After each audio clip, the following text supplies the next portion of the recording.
चले, आज का जो हमारा चैप्टर यानी कि वही है हमारा क्लासरूम मैनेजमेंट। जो टॉपिक था हमारा वही चल रहा है, एडमिनिस्ट्रेशन और sorry administration and management, classroom management and administration जो है वो हमारा टॉपिक था, चैप्टर था। आज हम यूनिट 2 करेंगे, मैनेजमेंट थ्योरीज। अच्छा, आज जितना हो सकेगा शॉर्टली करना पड़ेगा क्योंकि सफर की वजह से। तो कम से कम आधा घंटा तो हम लाजमी करते हैं इसको। आज है साइंटिफिक मैनेजमेंट थ्योरीज कौन कौन सी है। ठीक है, साइंटिफिक मैनेजमेंट थ्योरी वो हम वन बाय वन करेंगे। सबसे पहले है जो साइंटिफिक मैनेजमेंट थ्योरी थी, ये किसने दी थी? ये 1911 के अंदर फ्रेडरिक टेलर था। कौन सा? Frederick Taylor. फ्रेडरिक टेलर ने 1911 में एक पब्लिश की थी book, the principal of the scientific management. ये क्वेश्चन पूछता है the principle of scientific management book जो है ना किसकी है? ये किसकी है? फ्रेडरिक टेलर की है, 1911 में पब्लिश हुई थी। Marking the birth of the scientific management theory. और साइंटिफिक मैनेजमेंट थ्योरी की जो बर्थ है वो कौन सी बुक है? यही है, प्रिंसिपल ऑफ साइंटिफिक मैनेजमेंट, जो कि टेलर ने लिखी थी। अब इसका थोड़ा सा बैकग्राउंड देखते हैं। The rule of thumb before scientific management work process relied on the traditional method often referred to as the rule of the thumb based on the experiential and under uncertain standardized approaches। अच्छा, इसका background क्या है थोड़ा सा वो देखिएगा कि scientific management theory इस बुक से पहले पहले, जिसको प्रिंसिपल ऑफ साइंटिफिक मैनेजमेंट कहा जाता है, इससे पहले जो थी वो कौन सी थी? वो थी रूल ऑफ थंब था, द रूल ऑफ थंब पढ़ाया जाता था। ठीक है, रूल ऑफ थंब क्या था? बेसिकली किसके ऊपर बेस करता था? एक्सपीरियंस के ऊपर। इसके अंदर कोई स्टैंडर्डाइज नहीं थे, कोई फंक्शन नहीं था, कोई स्टैंडर्डाइज जो है ना मेयर्स नहीं थे। सिर्फ क्या था जी, एक्सपीरियंस था, इस बेस के ऊपर काम चल रहा था। फिर इसने आके चेंज किया था, साइंटिफिक मैनेजमेंट दी थी, तब जो है ना जाके ये चेंज हुआ था।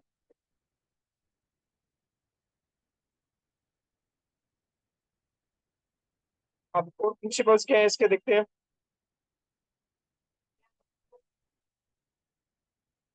हाँ जी, कोर प्रिंसिपल्स देखिएगा, टाइम एंड मोशन एनालिसिस।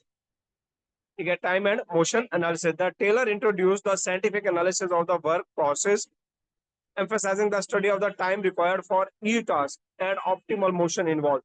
अब देखिए, टाइम एंड मोशन एनालिसिस क्या था? टेलर ने जो फोकस किया था वो टाइम और मोशन एनालिसिस में किया था कि हर चीज के लिए एक टाइम रिक्वायर्ड होता है, उसको हमें स्टडी करना चाहिए और फिर उसको जो है आगे प्रमोट करना चाहिए, आगे उसको कंटिन्यू करना चाहिए, मोशन यानी कि उसको हरकत में रहना चाहिए।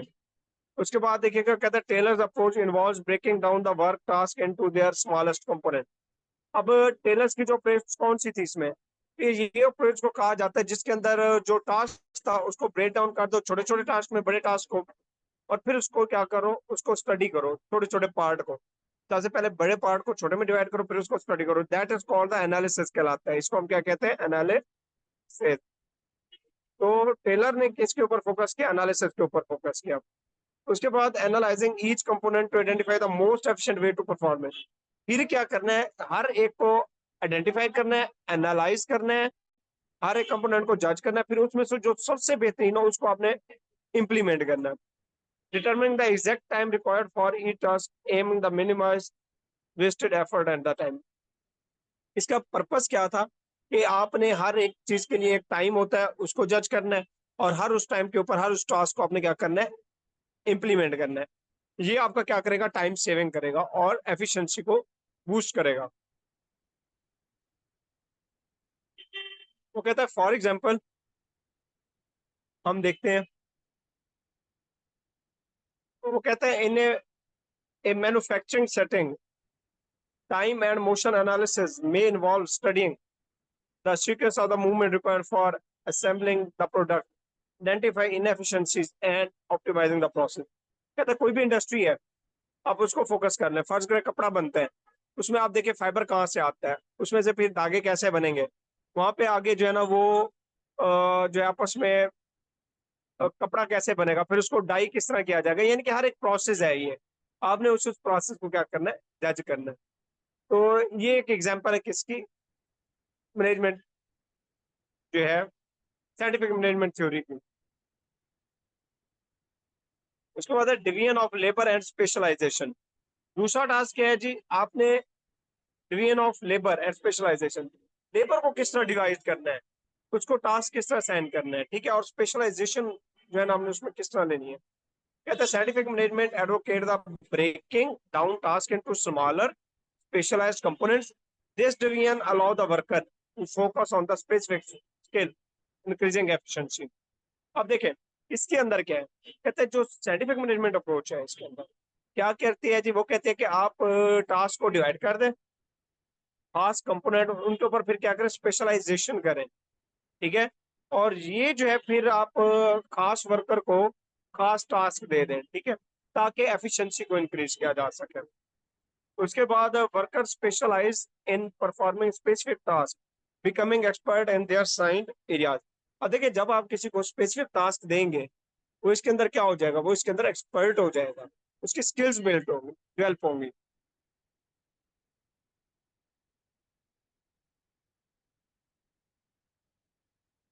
अब उसके बाद क्या होगा, ये चीज जो है क्या करेगी, ये स्पेशलाइजेशन एफिशिएंसी और प्रोडक्टिविटी को बढ़ाएगी। ये मुझे बताइएगा यहाँ तक अंडरस्टैंड हुआ?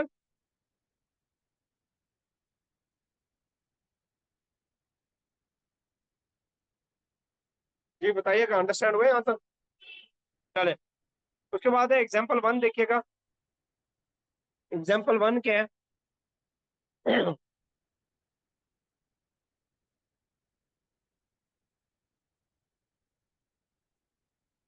वो कहते हैं इन car manufacturing plant tasks such as welding, painting, and assembling is specialized, with each worker focusing on the specific aspects, leading to the higher expertise and efficiency.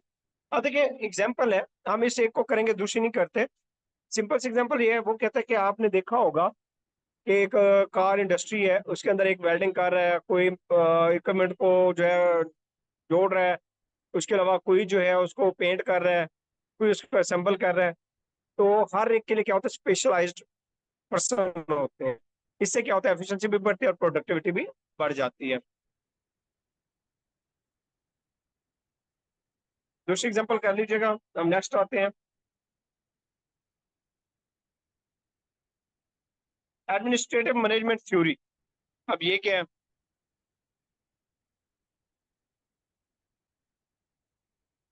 Administrative management theory को देखते हैं।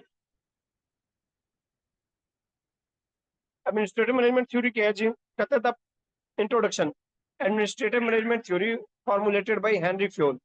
अब देखें administrative management theory और scientific management theory दो है, एक है साइंटिफिक, दूसरी एडमिनिस्ट्रेटिव। अब जो साइंटिफिक है वो दी थी, किसने दी थी, वो टेलर ने दी थी। ये पूछता है साइंटिफिक मैनेजमेंट थ्योरी किसने दी थी, टेलर ने दी थी। और जो एडमिनिस्ट्रेटिव मैनेजमेंट थ्योरी है वो किसने दी है, हेनरी फ्योल ने दी है, हेनरी फ्योल ने दी है। Focus on the role of manager in the organisation. इसमें बेसिकली उसने मैनेजर के रोल के ऊपर फोकस किया कि मैनेजर का रोल क्या है, किरदार क्या है, इसके ऊपर फोकस किया। Fayol principle emphasise in the managerial function necessary for achieving the organised goal. अब इसमें क्या होता है, जो फ्योल होता है वो ये कहता है कि इसमें एक मैनेजर है जो ऑर्गेनाइज्ड गोल को जो है ना क्या करता है, रन करता है, चलाता है, इसमें और फोकस करता है। इसके अंदर कोर एलिमेंट कौन से हैं, एलिमेंट वही है, पोस्ट कॉर्प, पोस्ट कॉर्प जो मैंने आपको उस टाइम पढ़ाए थे, पोस्ट कॉर्प जो है ना इसके एलिमेंट है। ये देखिएगा वन बाय वन हम देखते हैं। कोर एलिमेंट सबसे पहले क्या होती है, प्लानिंग होती है, the necessity to assess the future and make provision for it. अब देखना प्लानिंग है, हमने फ्यूचर को देना है, फ्यूचर में हमारी जरूरियात क्या है, हम उन्हें उसकी प्लानिंग करनी है, और इसके लिए हमने क्या करना है, प्रोविजन करना है, इसको हमने इसको रन भी करना है, इन प्लान को हमने चूज भी करना है। For example a manager creating a comprehensive business plan that includes resources allocation, market analysis, future trends. अब देखिए कोई भी मैनेजर है वो एक प्लान तैयार कर रहा है, तो वो क्या करेगा, प्लान में वो यही करेगा कि मार्केट की वैल्यू को देखेगा, रिसोर्सेज को देखेगा, और फ्यूचर ट्रेंड्स के हैं उसको देखेगा। तो ये चीजें क्या है, प्लानिंग में आती है। ऑर्गेनाइजिंग, फिर अब उसने कर लिया, अब उसमें ऑर्गेनाइज करेगा, कैसे करना, द लेआउट नहीं, laying out the lines of the authority and responsibility for the employees. अब क्या करेगा ऑर्गेनाइज, अब वो ड्यूटी असाइन करेगा कि किस मैनेजर की क्या ड्यूटी है, किस एम्प्लॉय की क्या ड्यूटी है, वो उसको असाइन करेगा। For example establishing A clear job rule, coordinating activities and providing employees with defined duties to achieve organizational objectives। अब उसने क्या करना है कि वो कोऑर्डिनेट भी करेगा, वो ड्यूटी असाइन करेगा, और हर बंदे को जो है वो ड्यूटी क्या करनी होगी, परफॉर्म करेंगे। That is called the organising. उसके बाद कमांडिंग करेगा उसको। अब ड्यूटी असाइन कर दिया उसको, फिर लुक आफ्टर करेगा, कमांड करेगा कि क्या है अपनी ड्यूटी अंजाम दे रहे हैं या नहीं दे रहे। Getting the most from people bye knowing their skills, delegating tasks effectively and setting positive example. A manager recognizing the strength of the team member, delegating tasks based on the individual skills, and leading by the demonstrating strong work ethics। ठीक है, commanding करेगा, उसके बाद coordinating करेगा, फिर उनके साथ command करके कोऑर्डिनेट करेगा, उनको जहाँ पे इश्यूज है उनको वो रिजॉल्व करेगा, उसकी एक्सपर्टीज जो है उनको क्या करेगा, डेवलप करेगा। Ensuring well or coordinated department where responsibility, needs, and obligating are known. For example, facilitating communication between the different teams to ensure everyone understands their role, and how it to contribute। अब वो for example वो करता है जी, communication का issue तो नहीं है, वो कम्युनिकेशन जो है वो डील करता है, कनेक्ट करता है बिटवीन द टीम मेंबर्स, ताकि अगर किसी को चीजें इश्यूज आ रही हैं तो वो उनके रिजॉल्व करे और उनको अंडरस्टैंड करे। कंट्रोलिंग, ठीक है, कंट्रोलिंग क्या, अब कंट्रोल करेगा, continually checking that rules, plans and process are working.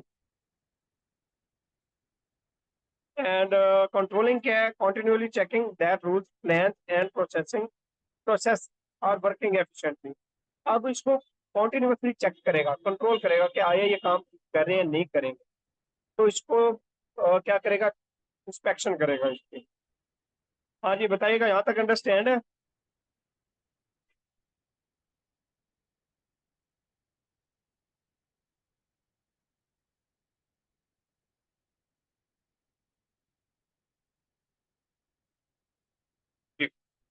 अब फ्यूल्स के जो है ना ये 14 प्रिंसिपल्स हैं, इसको हम देखते हैं। 14 प्रिंसिपल ये पूछता है फ्यूल के कितने प्रिंसिपल्स है, ये पूछता है क्वेश्चन। फ्यूल के जो प्रिंसिपल्स हैं वो 15 है, क्या है, not 15, 14। They are 14 principle of the Fayol according to principle of the management theory. कितने हैं जी, 14 है। ये हम देखते हैं वन बाई वन, ये इंपॉर्टेंट है। इंपॉर्टेंट से मुराद है ये ऑब्जेक्टिव पूछता है जी फ्यूल के कितने जो है ना ये हैं प्रिंसिपल्स है, 14 प्रिंसिपल्स हैं, हम ये देखते हैं।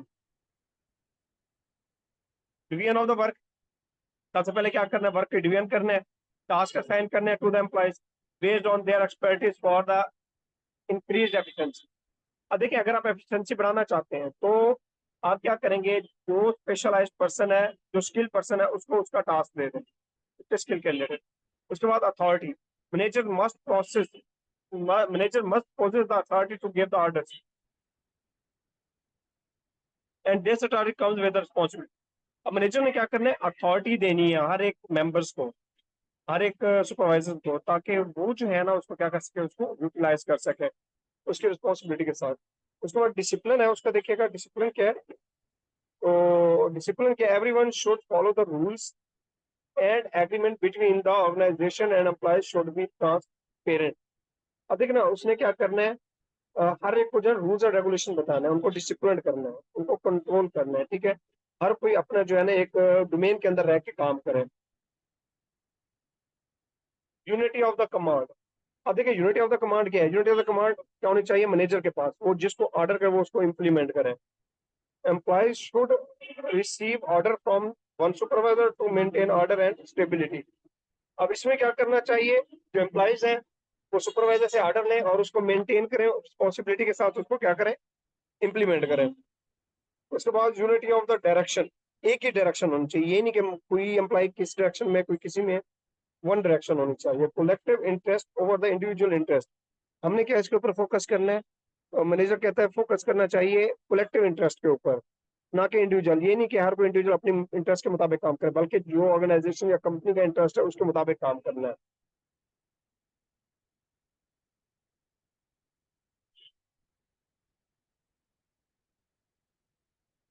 उसके बाद रिमोनरेशन। रिमोनरेशन से मुराद क्या है कि आप क्या करें, अवार्ड्स दें एम्प्लॉयज को, जो अच्छा परफॉर्म कर रहे हैं उनको अवार्ड्स दें, ठीक है, रिमोनरेशन दें, उनको जो है कंपनसेशन दें। Employee satisfaction depend on the fair and the well directed financial and non financial remuneration. Centralization, balancing centralized decision making with allowing employee to make decision within their room. अब देखिए ना, centralisation करें, हर एक employ को जो है ना क्या करें, मौका दें ताकि वो डिसीजन करे, और वो डिसीजन पावर किसके पास होनी चाहिए, फिर मेन मैनेजर के पास होना चाहिए, ठीक है, सेंट्रलाइज्ड होनी चाहिए। Scalar chain, scalar chain, employees should know their place in the organizational hierarchy and whom to report to, depict through an organization chart. अब देखिए, स्केलर चेन से मुराद क्या है, हिरार्की। हर एक एम्प्लॉय जो है अपने डोमेन में रहे, हिरार्की के मुताबिक काम करे, मैनेजर, सुपरवाइजर, उसके नीचे जो है ना एम्प्लॉय, उसके नीचे दर्जा चार हम, ये क्या है, एक स्केलर चेन है। Order, placing the right person in the right position for an effective order. अगर आप इफेक्टिव ऑर्डर चाहते हैं तो क्या करें, आप राइट प्लेस के ऊपर राइट पर्सन को जो है ना प्लेस्ड करें। उसके बाद जी equity, manager should be fair and just to all employ to foster loyalty and devotion. अब देखिए ना, मैनेजर क्या है, सारों के साथ इक्वालिटी होनी चाहिए। ये नहीं कि किसी को आप जो है फोकस करें, किसी को आप जो है ना डिग्रेड करें, किसी को इग्नोर करें, ऐसा नहीं। आपने इक्वल अपॉर्चुनिटी देनी है सारों को, ताकि क्या है, वो लॉयल होकर काम करें। Stability of the tenure of the personal, एक ये इंपॉर्टेंट चीज है कि आपने जो पर्सनल है, जो एम्प्लॉयज है, उसकी टेन्योर के ऊपर काम करना है, स्टेबिलिटी ऑफ टेन्योर के ऊपर। देखिए, कोई भी एम्प्लॉय किसी भी कंपनी के अंदर अगर लॉन्ग टर्म कनेक्टेड रहता है, ये उस कंपनी की क्या है, कामयाबी होती है, ऑर्गेनाइजेशन की। Initiative, encouraging employees at all levels to develop and implement plans for the improvement. देखिए, आप एम्प्लॉयज को ऑथोराइज करें ताकि वो इनिशिएटिव हो, वो कोई स्टेप ले सके, क्रिएटिविटी ले ला सके बेहतरी के लिए। उसके बाद esprit de corps, esprit de corps क्या है, promoting team spirit, unity and morale within the organisation. Organisation के अंदर अपने टीम मोरालिटी को बूस्ट करना है, बढ़ाना है। तो ये जो है, ये क्या था, ये सारे का सारा, ये क्या थे, 14 points of the Henry fuel थे जी। यहाँ तक अंडरस्टैंड हो गए?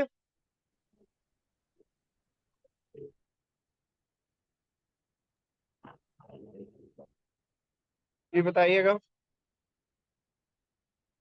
सॉरी, बिल्कुल आज स्पीड थोड़ी सी इस वजह से भी ज्यादा है। मैं आपको बताया, मैं आज जो है ऑन द